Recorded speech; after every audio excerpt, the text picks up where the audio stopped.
Ringo Starr, born Richard Starkey on July 7, 1940, in the working-class Dingle district of Liverpool, emerged from a childhood marked by illness, hardship, and isolation to become one of the most influential drummers in popular music history, though behind his cheerful public image lay deep personal struggles and complicated relationships that few initially recognized. Raised by a single mother, young Richard spent much of his early life confined to hospital wards, recovering from peritonitis and later tuberculosis, experiences that robbed him of a normal childhood but unexpectedly introduced him to simple percussion instruments used in rehabilitation, quietly shaping the rhythmic instincts that would later redefine modern music. By the time he returned to school, he was academically behind and emotionally disconnected, finding little meaning in formal education but discovering purpose in music, particularly the skiffle craze sweeping Britain in the mid-1950s. As he matured, he adopted the name Ringo Starr, inspired by the rings he wore and his desire to give his drum solos a Western-style flair, and soon joined Rory Storm and the Hurricanes, becoming Liverpool's most talked-about drummer thanks to his steady timing, relaxed swing, and distinctive left-handed style on a right-hand kit.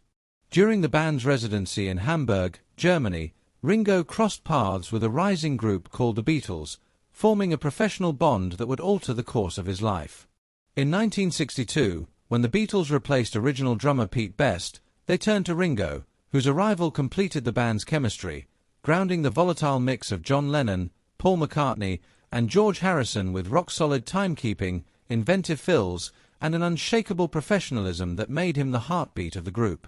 His drumming on songs like A Day in the Life, Rain, Ticket to Ride, and Come Together demonstrated a subtle brilliance that elevated the Beatles beyond conventional pop and rock, while his warm vocals on Yellow Submarine, with a little help from My Friends, and Octopus's Garden revealed a humor and humanity that connected across generations. After the Beatles' breakup in 1970, Ringo surprised critics with a successful solo career, delivering hits such as It Don't Come Easy, Photograph, and You're 16, and later launching the All-Starr Band in 1989, a rotating supergroup that became a joyful celebration of musical camaraderie and cemented his reputation as one of entertainment's most positive figures. Offstage, his personal life reflected both devotion and transformation, beginning with his marriage to Maureen Cox in 1965 at the height of Beatlemania, a relationship rooted in loyalty and protection but ultimately strained by fame, distance, and lifestyle changes, leading to their respectful divorce in 1975, and later evolving into a lasting partnership with actress Barbara Bach, whom he married in 1981 after meeting on the film Caveman, a union defined by sobriety, emotional stability, and enduring companionship that has lasted over 4 decades.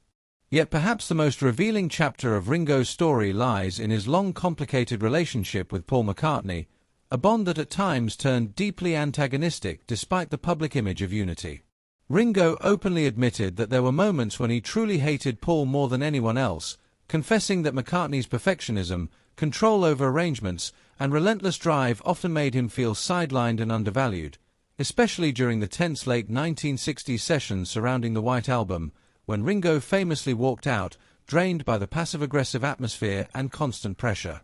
Unlike John Lennon's predictability, Paul's insistence on having things his way cut deeper, clashing with Ringo's instinctive, harmony-seeking nature and leaving him frustrated and isolated. Yet with time and reflection, Ringo came to see that those clashes were fueled by fame, insecurity, and creative tension rather than pure animosity, later acknowledging that the same friction also helped produce some of the greatest music ever recorded. His honesty about these emotions humanized the Beatles' myth, reminding fans that even legends wrestle with resentment, loyalty, and forgiveness. In 2015, Ringo's legacy came full circle when he became the final Beatle inducted into the Rock and Roll Hall of Fame as a solo artist, honored in the musical excellence category, a fitting recognition not only of his drumming but of a life defined by resilience, honesty, and enduring influence.